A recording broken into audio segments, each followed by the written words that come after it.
Guys, sinigang. Palambutin lang natin yung baboy. Shortcut na yan, guys. So, ito na tayo sa pagpapalambot. Let's cover mo na. Para mas masarap yung meat.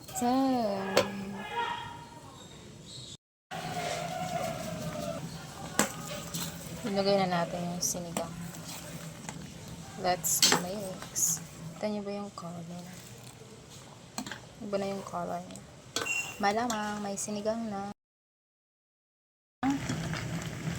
Guys, kangkong. Last na natin ang kangkong. So yummy! Okay na siya, guys. Sinigang. Kunti lang yan. Pero ngayon malaki na talaga yung pagbabago sa itsura niya. Kaya para may pakita ko rin sa inyo yung mga ginawa ko para